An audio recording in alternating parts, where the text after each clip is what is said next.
أعوذ بالله من الشيطان الرجيم بسم الله الرحمن الرحيم وقاتلوهم حتى لا تكون فتنة ويكون الدين كله لله فإن انتهوا فإن الله بما يعملون بصير وقاتلوہم، اور ان کے ساتھ لڑو، حتیٰ یہاں تک کہ لا تکون فتنۃ، کفر کا وجود باقی نہ رہے۔ کن کافروں کے ساتھ لڑو؟ یہ آ رہی ہے سورہ توبہ میں بحث، وہاں انشاءاللہ عرض کریں گے کہ اسلام نے کافروں کی کتنی قسمیں مقرر کی ہیں اور کس قسم کے ساتھ اللہ نے لڑنے کا حکم دیا ہے اور کس قسم کے ساتھ شریعت نے کیا باتیں کی ہیں۔ یہاں پر یا تو مشرکین مکہ مراد ہیں یا حربی کافر جو تم سے لڑنے آئے ہیں، وقاتلوہم، ان سے لڑو، حتی لا تکون فتنۃ، یہاں تک کہ کفر کا وجود ختم ہو جائے، ویکون الدین للہ کلہ للہ، اور اسلام سارے کا سارا اللہ کے لیے ہو جائے۔ یہ فتنہ کا جو لفظ ہے نا، اسے سمجھنا ہے تھوڑا سا۔ فتنہ میں ایک تو رائے عبداللہ ابن عباس رضی اللہ عنہما کیا، اور وہ کہتے ہیں کفر اور شرک مراد ہے کہ حتی لا تکون فتنۃ، یہاں تک کہ کفر اور شرک ختم ہو جائے، ویکون الدین کلہ للہ، اور پورے کا پورا اسلام ہو جائے اللہ کے لیے، حکم سارے کا سارا اللہ کے لیے ہو جائے۔ فَإِنِ انتَهُوا، اور اگر یہ باز آ جائیں کفر سے، رک جائیں، معاہدہ کر لیں، اسلام کو قبول کر لیں، فَإِنَّ اللَّهَ بِمَا تَعْمَلُونَ بَصِيرٌ، تو اللہ تعالی خوب دیکھ رہا ہے ان اعمال کو جو یہ کام کر رہے ہیں، یعنی معاہدہ کر کے مسلمانوں کے ساتھ پھر سے توڑیں، مسلمانوں کے غلبے کی وجہ سے ڈر کے اندر سے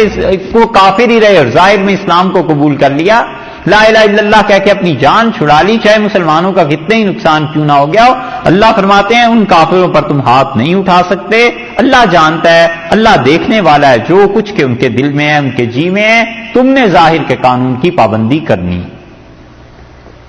دوسری تفسیر وہ ہے جو عبداللہ ابن عمر رضی اللہ عنہما نے کی، اور وہ بڑی دلچسپ ہے۔ وہ کہتے ہیں وقاتلوہم، اور ان مشرکین سے لڑو جو رسول اللہ صلی اللہ علیہ وسلم کے دور میں ہیں، حتی لا تکون فتنۃ، یہاں تک کہ فتنہ یعنی ایذا، تکلیف جو کفار مکہ سے تمہیں مل رہی ہے، یہ کفار مکہ مسلمانوں کو تنگ کرنا چھوڑ دیں، ویکون الدین کلہ للہ، اور تمام کا تمام غلبہ خدا کا ہو جائے۔ تو ابن عمر رضی اللہ عنہ کہتے تھے کہ لڑو ان سے تاکہ مسلمانوں کو جو تکلیفیں پہنچ رہی ہیں وہ ختم ہو جائیں اور دین اللہ کا ہو جائے۔ کسی آدمی نے حضرت عبداللہ ابن عمر رضی اللہ عنہ سے آ کر کہا، جب جنگ ہوئی ہے حضرت عبداللہ ابن زبیر رضی اللہ عنہ کے درمیان اور حجاج ابن یوسف کے درمیان، اور عبداللہ ابن زبیر رضی اللہ عنہ خلیفہ تھے، ان کی خلافت بھی زبردست تھی، مکہ مکرمہ ایک ہی مرتبہ دارالخلافہ بنا ہے، اور وہ حضرت عبداللہ ابن زبیر رضی اللہ عنہ ہی کے دور میں۔ تو حجاج ابن یوسف نے جب پتھراؤ شروع کیا، سنگ باری شروع کی، تو کسی نے کہا عبداللہ ابن عمر رضی اللہ عنہ سے آ کے کہ حضرت چلیں، اٹھیں، جہاد کریں تاکہ فتنہ ختم ہو۔ انہوں نے کہا ہم نے اس دور میں جہاد کیا تھا جب فتنہ تھا اور مکہ میں لوگوں کو تنگ کیا جاتا تھا، یہاں تک کہ اللہ کا دین غالب آ گیا، اور پھر یہ آیت پڑھی کہ وقاتلوہم حتی لا تکون فتنۃ، اور لڑو ان مشرکین مکہ سے یہاں تک کہ مسلمانوں کو تنگ کرنا یہ چھوڑ دیں اور اللہ کے حکم کا غلبہ ہو جائے۔ فرمایا ہم نے لڑا تھا اور اب تم میرے پاس آئے ہو تاکہ میں لڑوں یہاں تک کہ فتنہ پیدا ہو جائے۔ انہوں نے کہا اب ہم نہیں لڑتے، یعنی مسلمانوں کے درمیان جو خون ہے، فرمایا میں نہیں اس میں شرکت کرتا، اب تم ہمیں اس جہاد کی دعوت دینے چلے ہو کہ اب مسلمانوں میں فتنہ پیدا ہو جائے۔ فرمایا ہم لڑے تھے، جب فتنہ تھا ہم نے اس کو ختم کر دیا تھا۔ اور یہ ابن عمر رضی اللہ عنہ کی تفسیر اس کی دلیل ہے کہ جب تک اسلام اور کفر کی بات نہیں ہے، تب تک تو سوچا بھی نہیں جا سکتا. اور کئی مسلمانوں میں خود اسلام اور کفر کی بات آ جائے، جیسے قادیانی کافر ہیں اور مسلمان ہیں، تب بھی قتل و غارت اور یہ چیزیں بہت آگے کی بات ہے، اور وہ حکومتوں کے کام ہے ایسے قوانین کو نافذ کرنے کے. کسی مسلمان کو یہ اختیار نہیں دیا جا سکتا کہ وہ محض اپنے مذہبی جذبات کی بنیاد پر اٹھ کے کسی آدمی کو قتل کر دے. یہ اختیار نہیں دیا جا سکتا. یہ سب کام حکومتوں کے ہیں، امپلیمنٹیشن وہ کریں. وگرنہ مذہب کے نام پہ مسلمان اجازت دے دیں کہ تم اپنے طور پہ اٹھ کے کافروں سے لڑنا شروع کرو، تو پھر وہ حال ہو جائے جو اب ہمارے ملک میں ہے پچھلے کوئی 15 برس سے، کہ کتنے اچھے علماء دین اس فتنے کی نظر ہو گئے اور کتنے ہی لوگ اس میں بہ گئے، اور پہلے ہی علماء تیار نہیں ہو رہے، اور آگے کو دیکھو پھر کیا ہو. یہ ہے چیز. تو جتنے بھی مسلمانوں کے آپس کے فرقے ہیں، کافروں کی اب بات نہیں کر رہے، دوسری بات کر رہے ہیں، مسلمانوں کے آپس کے فرقے، ان میں کوئی آدمی کہے کہ اس کو مار دو، قتل کر دو، اس کا مطلب یہ ہے کہ الیاذ باللہ وہ شیطان کی بات کرتا ہے. کہ کوئی خدمت تھوڑے ہی ہے دین کی کہ مسلمان ایک دوسرے کو مارتے اور قتل کرتے رہیں. کوئی دلیل ہونی چاہیے نا. یہ قتل اور خون اتنی بڑی چیز ہے کہ حضرت عمر رضی اللہ عنہ جیسے آدمی جو ایک امیر اپنا مقرر کرتے تھے گورنر، اور 10 بار استخارہ، سوچنا، اللہ تعالیٰ سے مشورہ کرنا، لوگوں سے پوچھنا،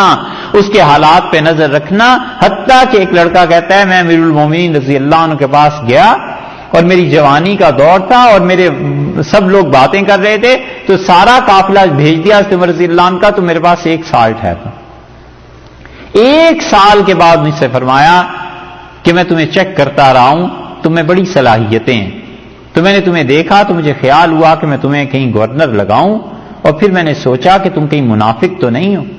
1 سال کے بعد اب مجھے اطمینان ہوا کہ تم منافق نہیں ہو، لہذا جاؤ فلاں جگہ حکومت کرو. یہ اتنی زیادہ پرکھ چھانٹ کے باوجود حضرت عمر رضی اللہ عنہ نے کہہ رکھا تھا کہ میری پوری حکومت میں قتل کی سزا اس وقت تک نہیں دی جا سکتی، پھانسی کسی کو، جب تک کہ میں دستخط نہ کر دوں. تو صحابہ کرام رضی اللہ عنہ فتوے کے باوجود قتل کے ملزموں کو مدینہ منورہ بھیجتے تھے، اور حضرت عمر رضی اللہ عنہ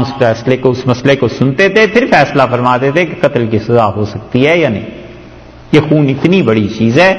جسے لوگوں نے کھیل بنا لیے. اس لیے ابن عمر رضی اللہ عنہ نے کہا کہ ہم نے لڑے تھے، جہاد کیا تھا جب فتنہ نہیں تھا، جب فتنہ تھا اور وہ سارا دین اللہ کے لیے ہو گیا، اور اب تم میرے پاس آئے ہو کہ میں اٹھوں اور لڑوں تاکہ فتنہ پھیلے. فَإِنِ انْتَهُوا، اور اگر وہ باز آ جائیں، فَإِنَّ اللَّهَ بِمَا يَعْمَلُونَ بَصِيرٌ، تو تم دیکھو اللہ جانتا ہے جو کچھ کہ وہ عمل کر رہے ہیں، اللہ کو ساری چیزوں کی خبر ہے، علم ہے. مطلب یہ کہ کافر آخر کیوں لڑتا ہے؟ وہ لڑائی کے دوران کہہ دیتا ہے لا الہ الا اللہ، اب تو آپ کچھ نہیں کر سکتے، اب تو آپ کو سرنڈر کرنا ہی ہے، آپ نہیں مار سکتے. آپ کہتے ہیں اس نے اوپر سے کلمہ پڑھ لیا، اللہ فرماتے ہیں ہم جانتے ہیں، بس تم چھوڑ دو.